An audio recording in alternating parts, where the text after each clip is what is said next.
This is ChestertonRadio.com.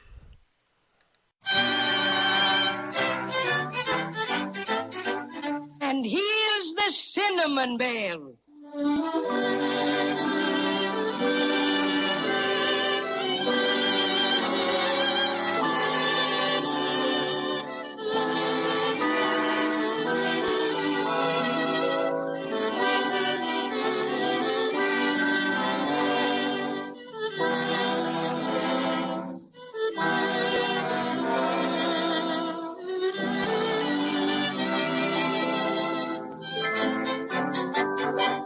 The most magical and enormous flying hat landed Judy and Jimmy and their friends in a wonderful land of ice and snow.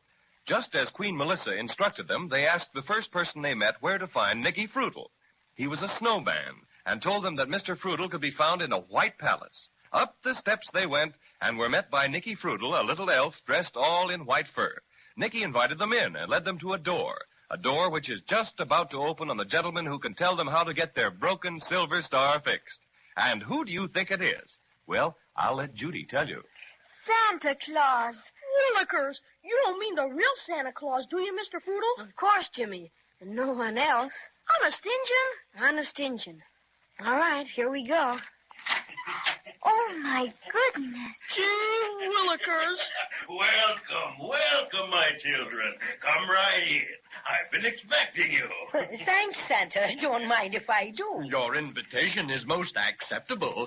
Thank you. Come on, Judy and Jimmy. Now, don't be bashful. Go ahead. I guess maybe I'm silly, but it's kind of exciting to meet the really, truly Santa Claus. Yes. You see, we never thought we would, and, well, it's kind of like shaking hands with the president or something. Well, don't you feel that way now? Don't you know that I love children better than anything in the world? I guess so, Now, but... come on and sit up on my lap while I finish reading a few letters, Thank you, Santa Claus. There. Upsy-daisy. Comfy? Oh, yes, thank you, Santa Claus. Now, Jimmy, suppose you sit on the arm of my big chair. How about it? Okay, Santa Claus. You know, this is quite a treat for me. The most I ever get to see of children is when they're sound asleep. Don't they ever see you? Oh, no. If they're awake, they can't see me at all. That's it. Judy and I wondered why we didn't see you that Christmas we stayed awake all night and watched. But our presents were there Christmas morning just the same. I remember that time. I fooled you youngsters, didn't I? Now, by the way, I got your letters this year, too. You did? Gee, that's swell. And I hope you'll be quite satisfied. Now, let's see about your silver star. Did Melissa tell you what happened to us? Oh, yes, indeed. How did she talk to you, Santa Claus? By shortwave. Radio is my hobby when I have time to spare. Now, will you put the star on my desk so I can look it over? You bet. There it is. My. Certainly is smashed, isn't it? But that can be fixed. Oh, yes, easily fixed. Can you fix it in time for Christmas? Of course, you understand how important it is for us to have it by then. Ho. Indeed I do. I'm not going to fix it myself. No, that's a little out of my line. But I will take you personally to a man who specializes in that sort of work. Oh, Nicky. Yes, Santa? Have my sleigh and reindeer ordered, will you please? And, oh, yes, have a couple of fur suits sent up for Judy and Jimmy. It's pretty cold out. How about Crazy Quilt and me? What? Oh, you were so quiet, Patio Cinnamon, that I almost forgot about you. Well, you're pretty well fixed by nature for the cold country. But I don't know about the Crazy Quilt Dragon. Why not, Santa Claus? Well, you look as if you were just a bit the worse for wear. Let's see. A number of seams ripped and... Oh, quite a tear over there. Oh, yes. I did that when I tobogganed down to your palace. Oh, gracious. Well, I think a bit of tailoring wouldn't be amiss. Oh, Nicky, call the tailoring establishment and arrange for a complete overhaul for the Crazy Quilt Dragon. Oh, thank you, Santa Claus. I'm not too vain, I hope, but I don't feel my sartorial best when I've got so many rips and tears. Is that all, Santa Claus? Yes, I think so. All right. Send up 2 fur suits to Santa Claus's office immediately. And, What size? He wants to know what size, Judy. I don't know. I guess about like yours. Size 9 3/4. 9 3/4, okay. Have the sleigh and reindeer out in front of the palace. Sleigh and reindeer, okay. And tell the tailor shop to expect one Crazy Quilt Dragon for a complete overhaul. Complete overhaul for Dragon, right. All right, now come along, Judy and Jimmy and Cinnamon Bear, and follow me. Nicky Fruital will show you where to go, Crazy Quilt. Oh, thanks ever so much, Santa. Complete overhaul, eh? Not bad. This way, Crazy Quilt. Well, goodbye, all. When I see you next, I promise a complete revelation. Now, just a second while I button up my coat. Here are the fursuits, Santa. The service is extra good today. Oh, fine. Now, help yourself, children. You need any assistance with the fastenings? No, thank you. Gee willikers, we look almost like Cinnamon Bear. Well, all set? Oh, it's pretty chilly out. Well, we don't mind it now. I don't see the snowman. Well, I expect he's gone to lunch. Oh, look, Judy. Here come the reindeer. Oh, my goodness. Gee, they're swell. Would you let me hold the reins a while, Santa? Oh, I'm afraid not, Jimmy. You know, these reindeer are funny. They won't obey anybody but me. You see, they're my own special private reindeer. And this is the sleigh in which I make my yearly visit to the world. All right, everybody. Here we go. Hi, Donner and Blitzen. My goodness. Can you get everything into this one sleigh, Santa? Well, not as much as I used to. I have to tie on a couple of trailers now. Oh, see that building over there? Sure. What is it? That's the candy factory. Oh, it's a good thing the candy pirates don't come up here. Oh, we take care of them all right. Now, over there is the doll factory, Judy, and that one back there is the mechanical factory. What are you making there, Santa? Oh, toy trucks, engines, bicycles, electric trains, all sorts of things. You know, I have a crew of specially trained brownies and elves in each of these factories, and they're busy all the year round. Do you ever have anything made in the big palace where you live? Oh, a few special things, but that's where the toys are stored when they're finished. And every day there's an inspection in the grand hall. Oh, maybe you'd like to see one of the inspections after your star's fixed. How about it? You bet. Who is it you're taking us to visit, Santa? Oh, you'll see in just a minute, Judy. His house is right over here. Oh, boys. Oh. Now, this is one of my best friends. Listen to him sing. That'll tell you who he is. I'm Jack Frost, the world's most famous painter, and I deal in winter fixtures that are lovely to behold. I can paint 1,000,000 pictures with my brushes and my mixtures, but I like the work much better if my feet were not so cold. Brrr! I'm colder than November. I'm colder than an Eskimo. I'm colder than a clam. Brrr! I'm colder than December. It's impossible to realize how cold I really am. I'm Jack Frost, the world's most famous painter. And according to the census, I'm the only one who knows how to frost the roofs and fences with such gorgeous consequences. But I'm feeling most despondent, 'cause my nose is almost froze. I'm really rather chilly. I'm colder than 100 polar bears have ever felt. This may sound rather silly, but I'd buy a radiator if I thought I would not melt. Bless my stuffing. So that's Jack Frost. I felt his fingers many a time, but I've never seen him. Look at all the icicles on his cap. Hi, Jack. Some friends to meet you. Here's Judy, Jimmy, and the Cinnamon Bear. How do you do? Come in, won't you? Thanks, Mr. Jack Frost. I'm glad you dropped in. I'm on my vacation now. Nothing for me to do out into the world after the snow comes. Jack, my little friends, Judy and Jimmy, have had a bit of trouble with a silver star which belongs on top of their Christmas tree. Yes? It's been badly smashed and needs fixing. Show it to him, Jimmy. Here it is, Mr. Frost. Oh, that'll be easy. I'm extra good at stars. I've often admired your work on the windows, Jack Frost. Thanks. Yes, I do fairly good work, but I'll never be really satisfied until I learn how to frost a chocolate cake. Oh, Mother can frost cakes like everything. Maybe she'd teach you. Good. Next time I'm down your way, I'll try to find time for a lesson. Now, if you'll just step this way into my laboratory. My. Just look at all the brushes and things. Willikers, it's wonderful. This is where Jack does all his research work. It's beautiful. Now, let's see about the star. This won't take a second. Just a bit of magic snow cement here, and here, and here, and there. Oh, why, look, Jimmy. Well, bless my stuffing. Our silver star is all beautiful again, just like it was before. Can I touch it, Mr. Frost? Oh, not for a minute. I'll put it here on the windowsill for a bit. It has to be exposed to the cold north wind to get good and solid. Now, while we're waiting, I'd like to show you a few of the designs I'm working on for next year's frostings. There's a big star in one of your designs. You like stars, Jack Frost? Better than anything. How many points do you put on your stars? He puts 5, Judy. You can count them for yourself. I wonder how many there are on our star. I'll look and see. Jimmy, Santa! Why, what's happened, Judy? The star! It's not on the windowsill. It's gone.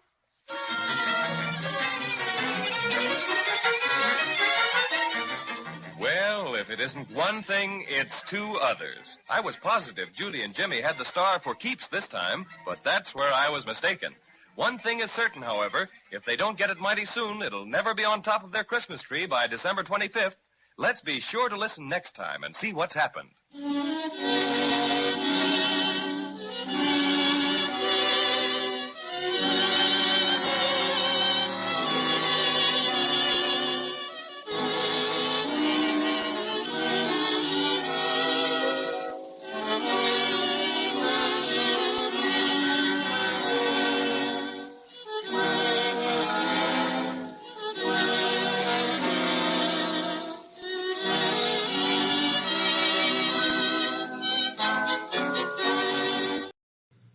For almost 2 centuries, Americans have enjoyed the valuable privileges of freedom. Now, freedom needs each American to dedicate himself to its preservation. We must not allow our liberties to be endangered by neglect of our duties as citizens. During this year of rededication, join with your fellow Americans in reaffirming the principles on which this country is founded and the safeguarding of those principles. Make it your business to see that federal, state, and local governments are conducted honestly. Help to maintain the good morale of your sons and daughters in the armed forces. Learn the facts about all candidates and issues. Then vote for the one you believe in. Make the most of every minute on your job. Produce as much as you can, and thus increase our military and economic strength. Work for better schools and a better community. Guard your American heritage of freedom. It needs you. This is Chesterton Radio, your home for podcasts of works by G.K. Chesterton, plus drama, comedy, mystery, science fiction, big bands, and much more. The soundtrack to your Chesterton day at chestertonradio.com. The Dupont Cavalcade of America sends Christmas greetings. Great God of you, just as the light and the show in the morning. Ye shepherds, sing not with of Christ, but hear the angels warning. Good evening. This is Bill Hamilton. Once again, as is our custom during the Christmas season, Cavalcade presents the Dupont Chorus. This Yuletide program comes to you from the stage of the Playhouse in Wilmington, Delaware. Tonight, our chorus, 117 men and women of the Dupont Company, directed by Frank J. Clark, Jr., send you the best wishes of the season from Dupont with a program of Christmas carols. Later in this program, Mr. Crawford H. Greenwald, president of the Dupont Company, will speak. And the joy in the morning.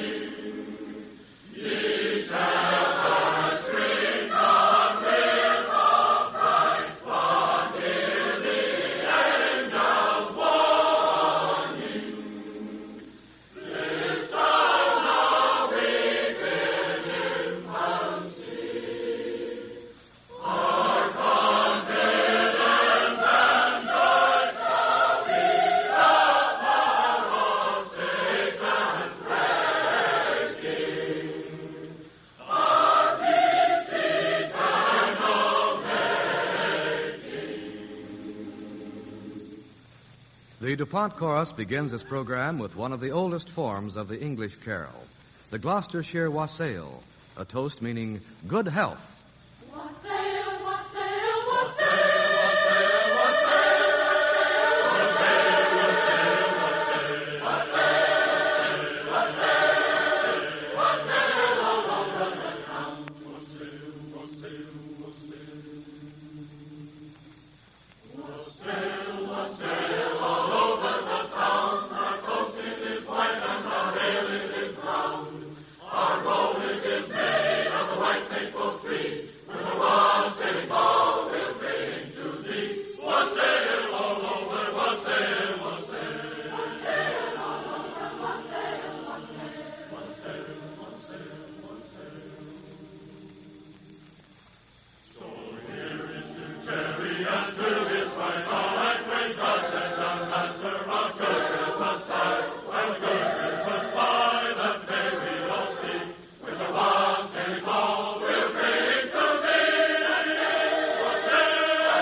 Christmas carols have blossomed from the hearts of people all over the world. The men and women who are singing these carols for you tonight work in the DuPont laboratories, DuPont offices, and DuPont plants, a cross-section of the company which brings you better things for better living through chemistry. The DuPont Chorus came into being 5 years ago when a small group of men and women began to meet regularly and sing for their own enjoyment. We hear them now in two carols. First, a French carol that goes back to the 16th century, summoning the shepherds to Bethlehem. Shepherds, all shepherds.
The second carol in this group is the work of a young American composer, Curtis York, and may be said to be a definite contribution to Christmas music. Sing We All Noel.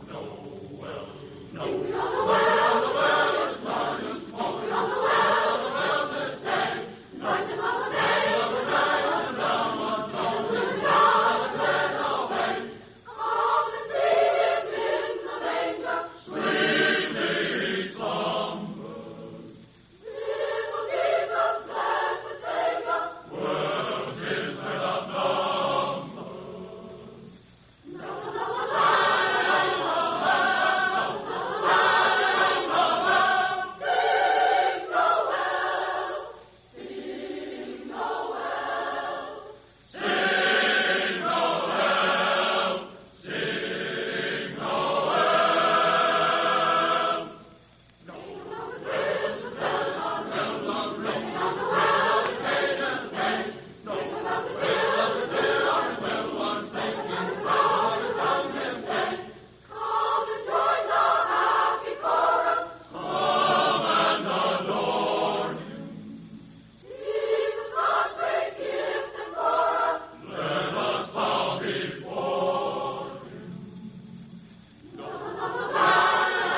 sung in Moravia, where the angels are announcing the birth of our Savior to the shepherds. Hark now, O shepherds.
Here is an 18th century carol that comes to us from Italy, a hymn of praise and gratitude.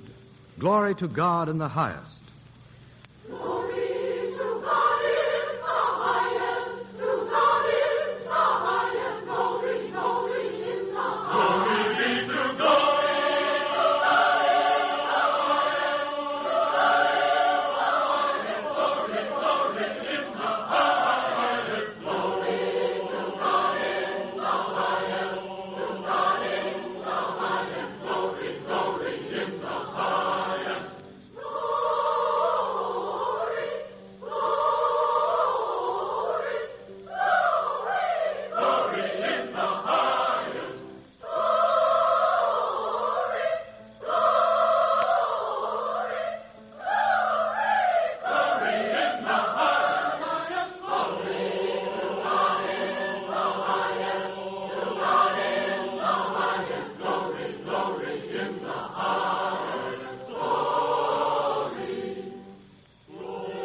The Dupont Chorus concludes this portion of our special Christmas program with a carol of great beauty and reverence, O Holy Night. The soloist will be Mr. J. Clark Gonzalez of the Dupont Chambers Works, Penns Grove, New Jersey. O Holy Night. O holy night, the stars are brightly shining. It is the night of the dear Savior's birth. Long lay the world in sin and sorrow pining, till he appeared and the soul felt its worth. A thrill of hope, the weary world rejoices, for yonder breaks a new and glorious morn. Fall on your knees, oh, hear the angel voices, oh, night divine, oh, night when Christ was born, oh, night divine, oh, night when Christ was born.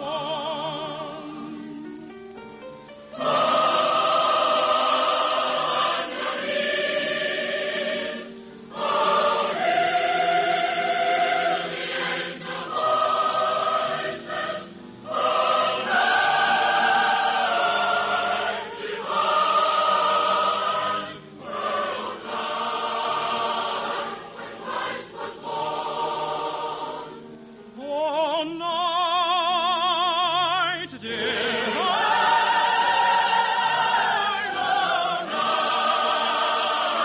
oh, night divine. Led by the light of face serenely beaming, with glowing hearts by his cradle we stand. So led by light of a star sweetly gleaming, here came the wise men from the Orient land. The King of Kings lay thus in lowly manger, in all our trials born to be our friend. He knows our need. He guardeth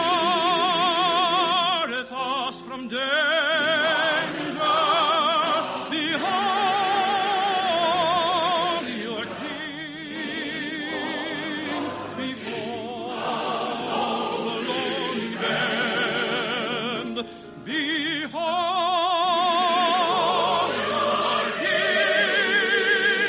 your King before him bend.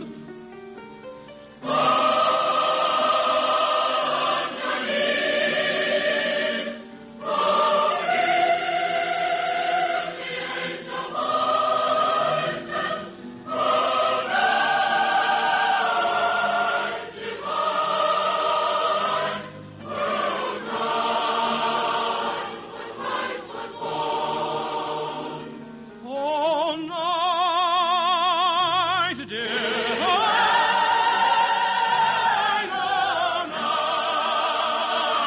oh, night divine. You are listening to the Cavalcade of America, presenting the DuPont Chorus in a program of Christmas carols coming to you from the stage of the Playhouse in Wilmington, Delaware. At this time, we are to hear from Mr. Crawford H. Greenwalt, president of the DuPont Company. Mr. Greenwalt. This Christmas broadcast affords an opportunity which I deeply welcome to greet all Cavalcade listeners, and especially those of you who are my fellow workers in the DuPont Company.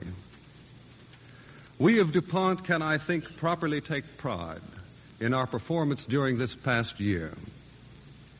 Our principal function, after all, is the delivery of our products and services to the American economy, and that we have done in greater volume than ever before.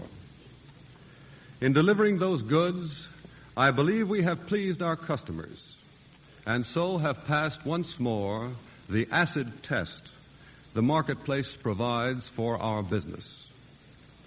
Relationships within our family have remained harmonious, as they have for many, many years, exemplifying again the spirit of trust and mutual esteem that characterizes our dealings with each other. These accomplishments are not the work of a few.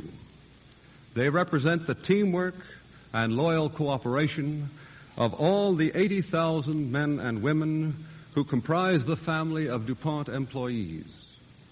For their teamwork, for their cooperation, and for the contribution of their hands and hearts, I express my sincerest appreciation. We in America have a great heritage, one that has brought us to a state of well-being that has never been exceeded or even approached in this world's history. That success could not come, I believe, without the American spirit of cooperation, without our willingness to trust each other, nor without the willingness of many of us to pool our skills, our money, and our efforts in projects which are for the common good.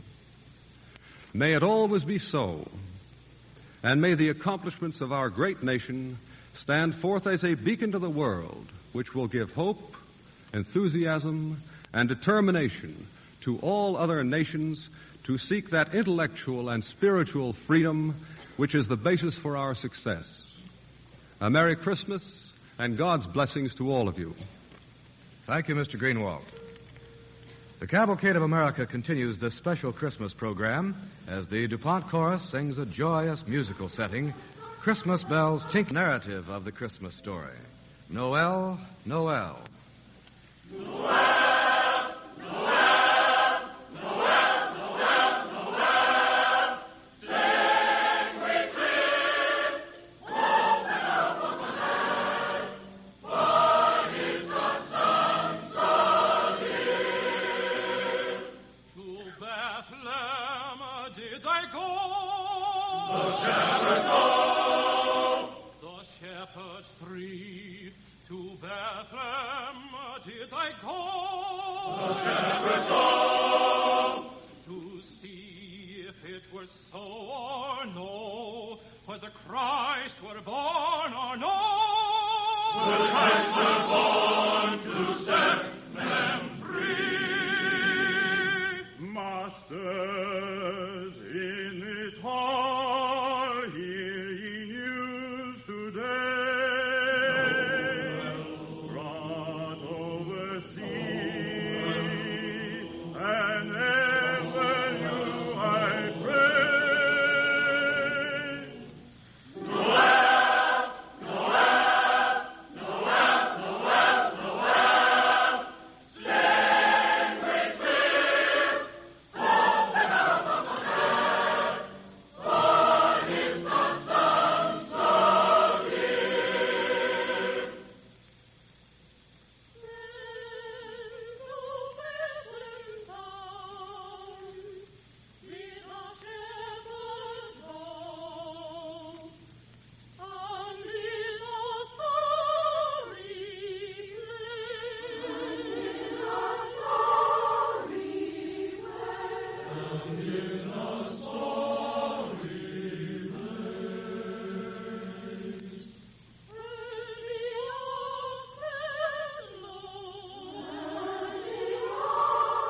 complete this special program, the DuPont Chorus sings the great traditional Christmas anthem, "O Come All Ye Faithful."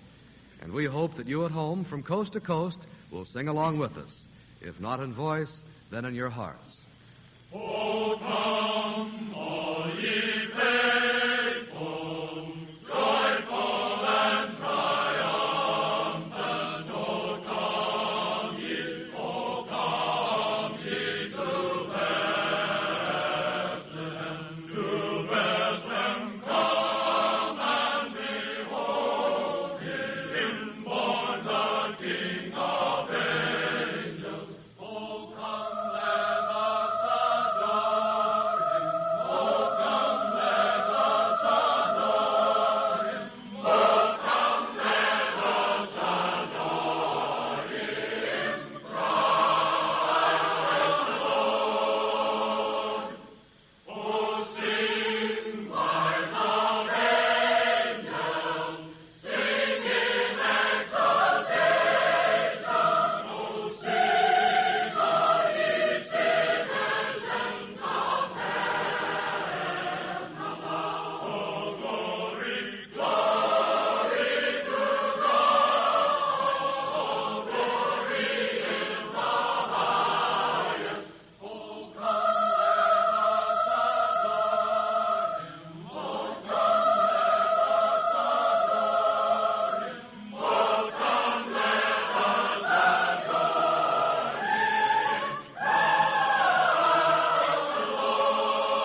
him. You have been listening to the DuPont Cavalcade of America, which has presented the DuPont Chorus, sending our Christmas greetings to you from the stage of the Playhouse in Wilmington, Delaware. The DuPont Chorus of 117 voices is under the direction of Frank J. Clark, Jr., and has brought you Christmas carols of many lands and many times. This is the third year the DuPont Chorus has been heard Christmas week on our nationwide Cavalcade broadcast, and we hope you will accept these carols with their words of inspiration and good tidings as the expression of heartfelt Christmas greetings from the men and women of the DuPont Company.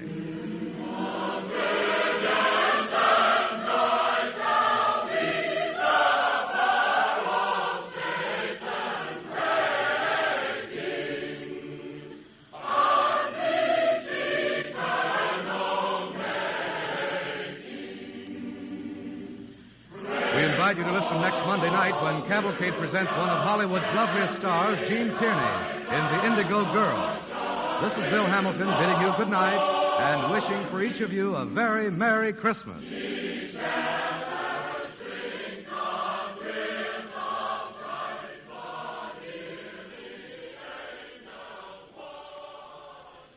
This is NBC, the national broadcasting company.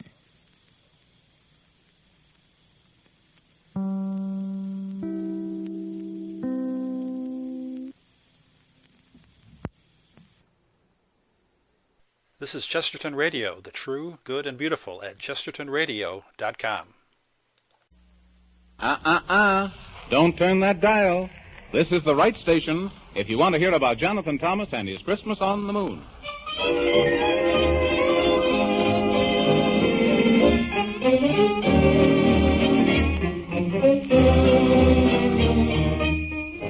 It was a cold winter's night I shall never forget. Santa Claus came in, and his feet were quite wet. He sat down by the fire and said, "I'll get warm. Never before have I seen such a storm." Just then, at the door, there came a loud knock. When I opened it up, I got such a shock. The wicked Squibbobliums came out of the night and kidnapped Santa Claus. But they had a good fight. They said, "We will see there's no toys this year. We hate all this nonsense about Christmas cheer." Well, Jonathan Thomas and the Man in the Moon have promised they'll find him and bring him back soon. Oh, Jonathan Thomas is just a wee lad. He's doing his best, and what trouble he's had. But with the Man in the Moon and Gorgonzola the horse, there isn't a doubt that they'll find him, of course. They're now on the way to Squibboblium land. It's a dangerous road, and I understand there's dwarfs and goblins and all such things, and nightmare forests and fairy rings. But the worst of it is, there's a wicked old witch who rules o'er a land called Rumpelstitch. She brews bad magic. Although she may scheme, she's dreadfully afraid of the Fairy Queen. For the good Fairy Queen knows a charm or two. Whenever there's trouble, she knows what to do. And not long ago, the travelers three met the little elf king, who gave them a key. Now, what do you think? It opened the door into Looking-Glass Land, and what is more, they met Alice, the queen, who asked them to dine. She'd said they'd find Santa in plenty of time, for she said, I will help. Then to Jonathan Thomas she gave a whistle, and with it a promise, if he blew it once, right before their eyes, he'd grow to be of enormous size. If he blew it twice, while yet he was tall, and right away he'd grow quite small. And sure enough, when he tried it out, she was right about it. There wasn't a doubt. So they thanked her kindly and hurried on to Squiboblium Land, for the way is long. But the wicked old witch, she said with glee, by the side of the road I'll be a tree. And the moment they pass within my shade, they'll forget who and where they are, I'm afraid. But now, if you're ready, suppose we see what happened next to the travelers three. Hold your horses there now, stranger, 'cause you're walking into danger. Oh, my goodness. Yeah. For goodness gracious sakes to goodness. Who said that? That's what I'd like to know. Who said that? Yes, that's what I'd like to know. Who said that? If you'd look to see, you'd see it was me. I'm standing very near. Well, sakes alive, please look alive. This is me, right here. Oh, look, Mr. Man in the Moon.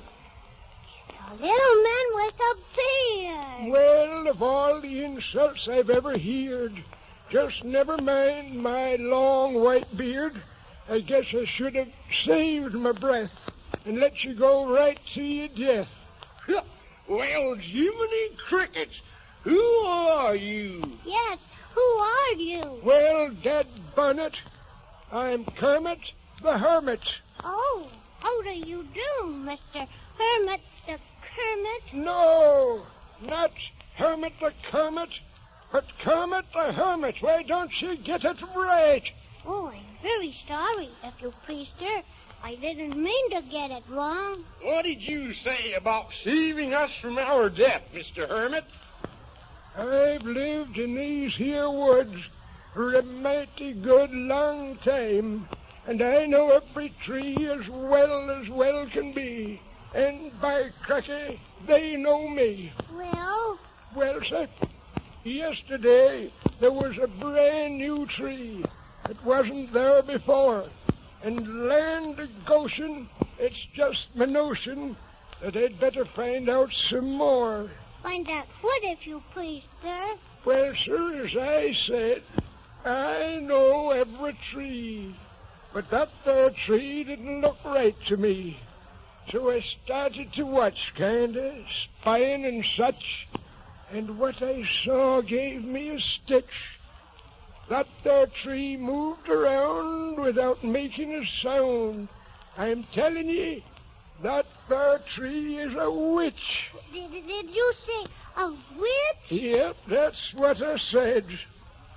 And if it weren't for me, you'd all be dead. Oh, gracious sakes to goodness. If in the shade of that there tree you laid, well, sir, I guess in the shade of that there tree you'd have stayed. On account of that there shade is a spell, which I can tell very well, which that there wicked old witch has made.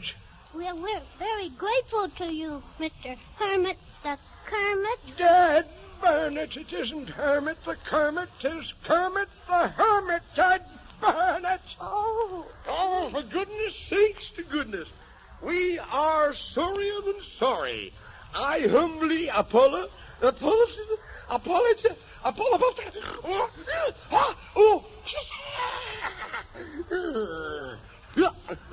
For gracious sakes to Flubdudge, I'm sorry. You're very nice, Hermit, if you please, sir, 'cause you told us about that tree. I'll tell you a secret, if and you'll swear to keep it, and it might do ye a bit of good. If you use it in time with the line of rhyme, you'll see if that there tree is made out in wood. What is the secret, if you please? If when you listen real well, I'll start in to tell. A very good way to break up the spell. Uh-huh. If when a tree is really a tree, it's very easy to see. And I know some magic that'll make things a mite tragic. If when a tree isn't a tree. So here's what you do when I tell it to you. Just say the lines and make sure it rhymes. And then just watch and see what happens to that there old tree. What is a rhyme, if you please, Mr. Hermit? 1, 2, 3. You're not a tree, but a wicked old witch who's as bad can be. What happens to the tree then, if you please? Well, sir, don't ask me. Just watch and see. 'Cause what is to be, well, is to be. Now go right ahead and speak the rhyme that I said. But be sure you don't get in the shade. And I reckon when you're done, the tree will start to run. And the witch will be a mite sorry for the game she's played. Yes, sir, Mr. Hermit. I'll say the rhyme right this minute. Yep. Well, speak right up, Jonathan Thomas, and say it good and loud. Yes, sir, Mr. Man in the Moon, as loud as ever I can. Here I go. 1, 2, 3. You're not a tree, but a wicked old witch who's as bad as can be. Gee willikers. For gracious sakes to goodness, look what's happening to the tree. It's changing into the witch. Hey, what did I say? Curses on you for your tricks. You put me in a terrible fix. You'd better hurry up and go away from here, or we'll throw a lion growl at you. Yes, we'll throw another growl at you. That's what... Oh, yes, I'll go, but I'll come back, and that's a fact. That I yet find a way to keep my promise. You wait and see, Master Jonathan Thomas. Oh, flim floods, for gracious sakes. Someday that old witch is going to make me so mad she'll wish she hadn't. She ought to mind her own porridge and leave us alone, hadn't she, Mr. Man in the Moon? I should say so. But now it's time to go. But before we go, we want to say to you, Mr. Hermit the Kermit. Dad Bonnet, the name is Kermit the Hermit. Not Hermit the Kermit, Dad Bonnet. Oh, yes, to be sure. But what I wanted to do was to say that we are very grateful to you. Yes, we're very grateful to you, Mr. Hermit. Well, sir, I do declare that's very fair. Yes, sir. And if we can ever help you, just let us know. And now, come on, Jonathan Thomas. We've got to go. Goodbye, Mr. Hermit. Goodbye, Mr. Hermit. Yes, sirree. Goodbye. Gracious to goodness. Oh, look, Mr. Man in the Moon. He disappeared in a great big puff of smoke. My sakes, I wonder what it takes to do such magic as that. It's probably vanishing cream. That's what it is, vanishing cream. Well, come on, Jonathan Thomas. It's growing late, and we'll have to hurry. It's getting dark, too. Oh, what's that? Just ahead of us. Gee willikers.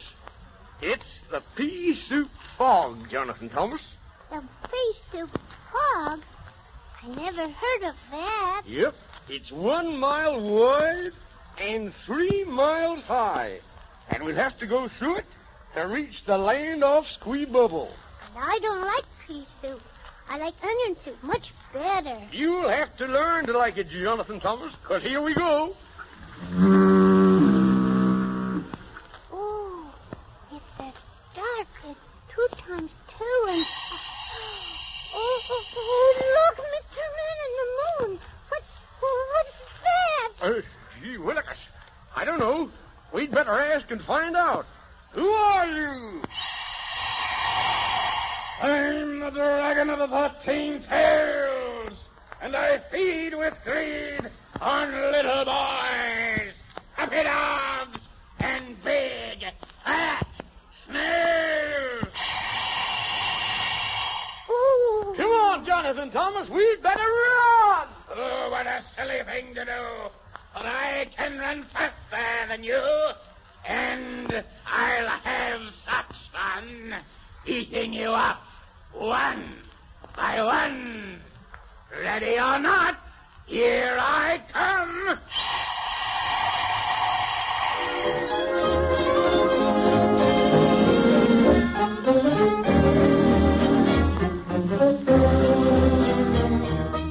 Oh, my goodness to gracious. Out of the frying pan into the fire. Poor Jonathan Thomas and the Man in the Moon are having such a dreadful time trying to rescue poor old Santa Claus. And wouldn't it be dreadful if they got gobbled up by the dragon when they're almost to the land of Squeebobble? But whether they did or not, I don't know. We'll just have to wait until the next story of Jonathan Thomas to find out. So don't forget to listen, will you? I won't. You are listening to Chesterton Radio at chestertonradio.com.